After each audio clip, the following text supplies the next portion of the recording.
Good morning. It is Friday, the 20th of March. I'm Maeve McMahon and you're watching Europe Today, your daily dose of European news and analysis, live here on Euronews. Coming up, after hours and hours of talks, a tense EU summit in Brussels has come to an end. After over 12 or 13 hours of meetings inside the Europa building, leaders have called it a day. From a proposed loan to Ukraine to the ongoing conflict in the Middle East, their agenda was packed. But war-torn Ukraine's President Zelensky left empty-handed. Once again, the Hungarian Prime Minister Viktor Orban blocked a €90 billion loan for Ukraine, holding up the deal over an oil dispute between Budapest and Kiev. EU Council President Costa was fuming. Leaders also discussed the spike in energy prices due to the ongoing escalation in the Middle East and the blockage of the Strait of Hormuz, but repeated that this is not Europe's war. But speaking on Euronews' special EU summit show, Trump's former security advisor, John Bolton, begged to differ. This is Europe's war. And to say, as some European leaders have, that it's not Europe's war is simply an invitation to Donald Trump to say, okay, fine, it's not Europe's war. And, Ukraine, it's not America's war. For more, we can bring in our correspondent Shona Murray, who's been following every twist and turn of the long EU summit for us. Good morning, Shona. So John Bolton there saying this is Europe's war. EU leaders say it's not. Who's right? Well, two things can be true at the same time, Maeve. I think EU leaders can objectively say that this isn't actually their war. They weren't consulted, they're not party to the conflict, they're not sending military assets to intervene on either side, they're calling for de-escalation. In fact, some of them extol the virtues of this potential war if it were to take out the tyrannical regime in Tehran. But at the same time, Europe has to deal with this war, potentially migratory routes towards Europe, and also, moreover, the implications being the skyrocketing gas and oil prices that are definitely hitting the European economy. So problematically, it is Europe's war. Now, yesterday we heard some European leaders, including Japan, say that they'll try to chart a way forward to securing the Strait of Hormuz, potentially diplomatically, because they ruled out sending any sort of military mission. In addition, John Bolton is also right, because if Europe decides to, let's say, condemn or criticise Donald Trump for this war and the impact it's having on them, he may decide, well, I won't be selling any more weapons to Ukraine and I won't be supporting Ukraine from a military intelligence perspective. So they have to tread carefully. Maeve? And Shona, yet another summit overshadowed by a Hungarian veto, and President Costa we could see visibly furious. Fill us in. Well, we've been here before, Viktor Orban. He's been in power for 16 years and he has blocked things at EU Council level before. But this was the most confrontational and angry I've ever seen sort of EU leaders. Afterwards, people like the Swedish Prime Minister saying that this was full of anger, that the clashes were very bad. We had Friedrich Merz, the German Chancellor, saying that Orban was violating the very foundational principles of cooperation at EU level. Bart de Wever, the Belgian Prime Minister, also making the point that he can't believe that Viktor Orban endorsed this loan before Christmas and now he's not going to execute it. As we know, the whole idea is that Viktor Orban is saying he's blocking €90 billion for Ukraine unless the Druzhba pipeline passaging Russian oil to Slovakia-Hungary is fixed. So last night, Antonio Costa, the President of the European Council, was asked about this by our own colleague Jorge, and he responded in very strong terms, essentially accusing Orban of blackmail. The leaders take the floor to clearly condemn the attitude from Viktor Orban, to remember that once a deal is a deal, and all the leaders need to honor their word. And nobody can blackmail the European Council, nobody can blackmail the European Union institutions. Antonio Costa, President of the European Council there, making the point that there has to be some sort of resolution to this. But at the same time, Maeve, Viktor Orban has successfully blocked this loan. There's a consensus also, Maeve, that he's in the middle of an election cycle, a general election, and he's using this as a sort of a soapbox to speak to the Hungarian voters back home that he's a sort of a strong man that has huge control at EU level. And in that way, he'd be right. Maeve? Well, indeed, those elections, Shona, taking place on the 12th of April. What's at stake here? Well, for Viktor Orban, lots at stake, for European Union, lots at stake, and particularly for Ukraine, because Viktor Orban has made it his business to block not just the €90 billion loan, but he's also blocking the passage of the Ukraine becoming a member of the European Union. He spoke to our Europe Today editor, Maria Tadeo, last night, and he accused the European Union of actually meddling in the Hungarian elections, saying that they're trying to push, that there's an actual policy to push him out of government. Now, remember, he is trailing in the polls, and the opposition leader, Peter Major, is doing very well in the rural constituencies, which are key for Viktor Orban. But take a listen to that conversation last night. Here in Brussels, many of them, especially EPP, think that the only way out of this situation is that the national government lose the election and the pro-Ukrainian government will be formed. This here is not just a hope, it's a program, may I say. Even they finance the Hungarian opposition from here. Is Ursula von der Leyen, you say they have a program. Who is the program? And would you argue Ursula von der Leyen wants you out of government? All the European institutions, including parties and the Commission, would like to have a change in Hungary of the government, and they finance it, yes. Viktor Orban there speaking to our Maria Tadeo, and before that, of course, Euronews' Shona Murray giving a very comprehensive update on that EU summit last night. And of course, President Volodymyr Zelensky also joined those talks via video link to discuss the ongoing situation in his country and the fact that his country will suffer dearly without this loan. Last month, we saw the IMF had to disperse $1.5 billion to keep the country running. For more on The View from Kiev, I'm joined here in the studio by Euronews' Ukraine correspondent, that is Sasha Vakalina. So another very tough summit for Ukraine, with Antonio Costa very, very angry, a man who's normally very mild-mannered. Indeed, and Volodymyr Zelensky being very, very disappointed, Maeve. This was a rare occasion when Volodymyr Zelensky was not here at the Council himself in Brussels. He only connected, as you say, on the video link. This is not something that we're used to while covering the EU councils here. Apart from the €90 billion loan, there is another step that Hungary is blocking, is the new package of sanctions against Russia. So all of that, this is an impasse that we're in now. And Viktor Orban, insisted that he's not going to move anywhere, that he's not going to change his mind or have any sort of change of heart until the moment that the oil is flowing through Druzhba, the pipeline that was damaged by the Russian attack at the end of January, and which both Ukraine and the European Union promised to fix. Let's take a listen to what Viktor Orban had to say. We would like to get the oil which is ours from the Ukrainians, which is now blocked by the Ukrainians. I will never support any kind of decision here which is in favor of Ukraine. Still, the Hungarians are not able to get the oil which belongs to us. Viktor Orban insists that the oil is blocked by Ukraine and the Ukrainians, not because of the Russian attack on the pipeline infrastructure. Now, Volodymyr Zelensky indeed was very disappointed when he addressed the leaders and also when he delivered his usual and traditional evening address. But he did insist that he hopes that the European leaders will find the solution and will find a way to unblock this loan for Ukraine. This is what he said.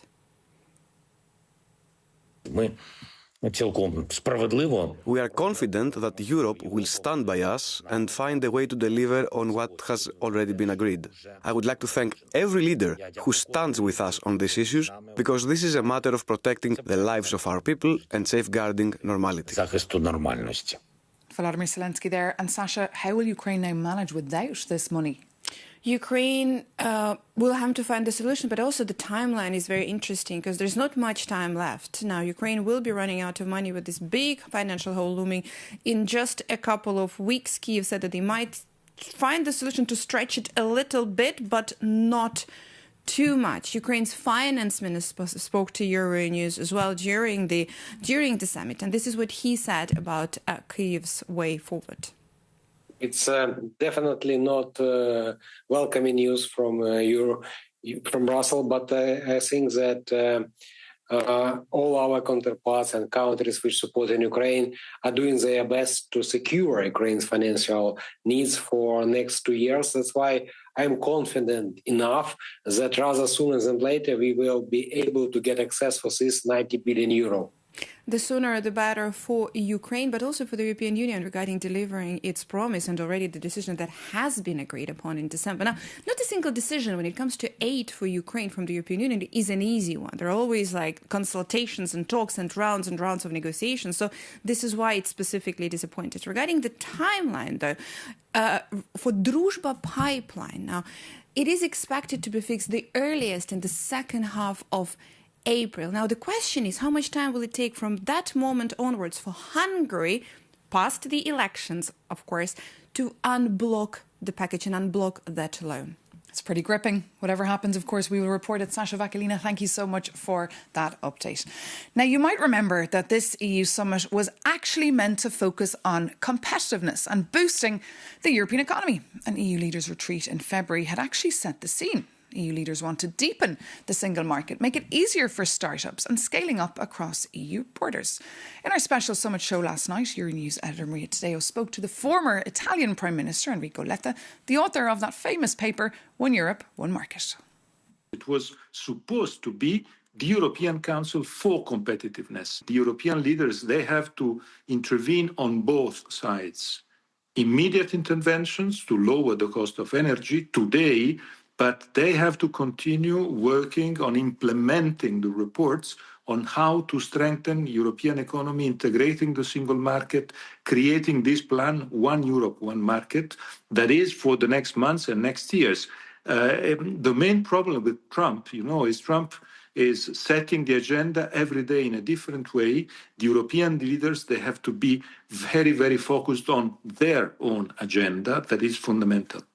So a bit of a cold shower there from Enrico Letta, reminding EU leaders that despite the fact that their summit was derailed by ongoing crisis, in a world dominated by President Trump and geopolitical competition, Europe needs to respond fast by completing the single market, which allows, of course, the free movement of goods, capital and services and people. EU leaders also dived deep into the topic of ETS. That's a huge chunk of Brussels' climate policy that aspires to make big polluters pay. If you haven't heard of ETS, our Jakub Janis has you covered.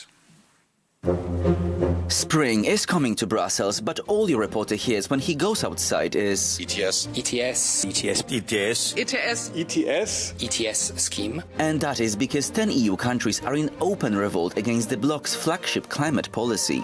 But hold on, what actually is the ETS? And why is there such a massive backlash against it? ETS, so Emissions Trading System, is essentially Europe's carbon market. And it works on a simple polluter pays principle. Heavy industries, power plants and airlines must buy allowances to cover the carbon they emit into the atmosphere. It is used for two main goals: to force companies to cut their greenhouse emissions and to push them to invest in sustainable green technologies. In the last 20 years, the ETS has slashed greenhouse gas emissions by 39% and has generated over 260 billion euros to fund clean energy. But 10 member states, including Italy, Poland and Austria, say the system is moving too fast. Italian Industry Minister Adolfo Urso even called the ETS a tax with a perverse effect, warning it prevents Europe from competing globally. And critics argue that with energy prices already soaring from the war in Iran, adding high carbon costs creates an existential risk for European businesses. And here is an example. The chemical sector alone reports that over 100 facilities have shut down, wiping out 75,000 jobs. And that is why Italy is pushing to suspend the system entirely.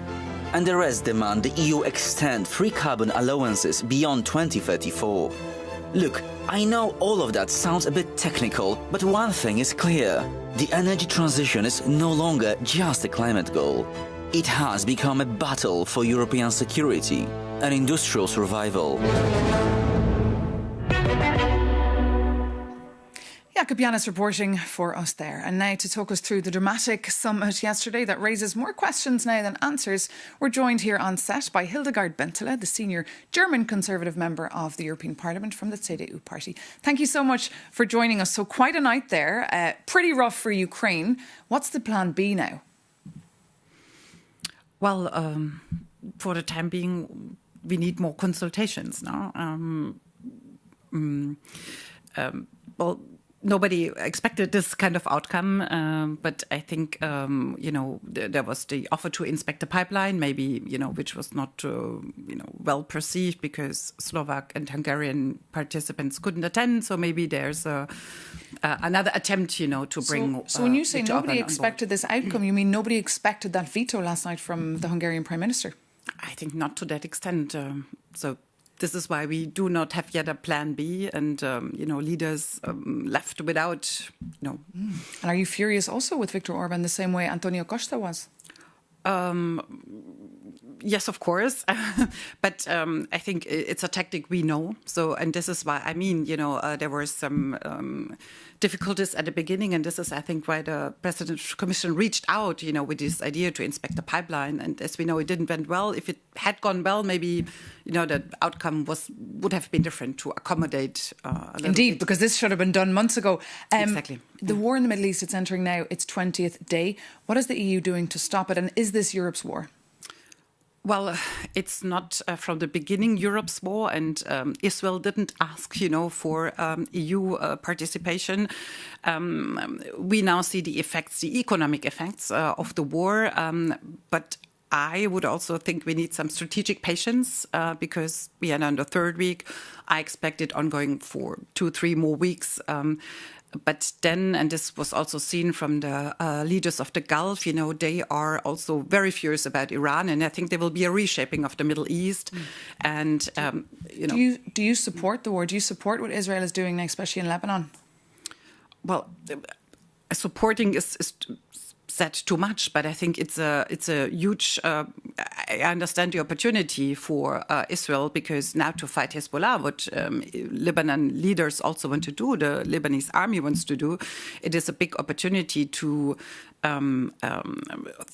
throw back Hezbollah strongly, because now they lack the support of Iran. And I think, this could reshape really the relations between Lebanon and Israel.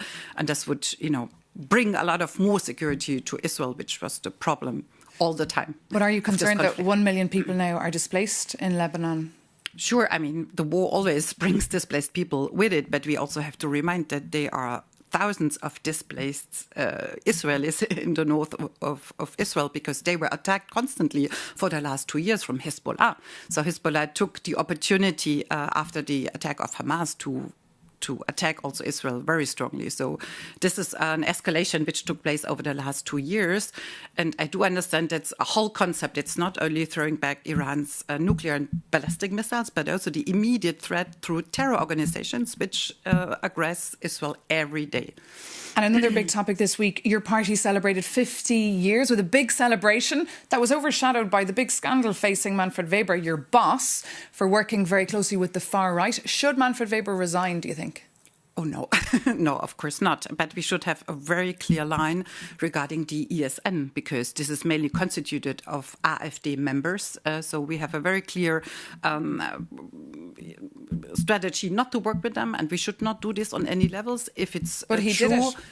Yeah, but he said also it's not needed in numbers and it's not needed in content. And we should be very clear about that and show that they are not needed and have no influence on our policies. And apart from the WhatsApp group, is there more encounters taking place with the AfD? Dinners, lunches? Not that I know, and I think I'm one of those who, is very much asking for a very, very strict line. And I think we will discuss this in the next group meeting, and I'll be a strong supporter of keeping this very clear red line. And I think it should also be acceptable for other members. But it just finally did it dampen the mood at the big party this week? Well, it's a very German issue. I think it was not reported on, in other countries, so maybe that's... Well, it's being reported here on Euronews Live to the world. Ms. Bente, thank you so much for coming into us here on Europe Today on Euronews. Take care. And that, of course, brings this edition of Europe Today to an end. Thank you so much for tuning in. You can read more about any of the stories we're covering and, of course, more in-depth analysis on that EU summit on Euronews.com. Thanks again for tuning in. Take care and see you soon on Euronews.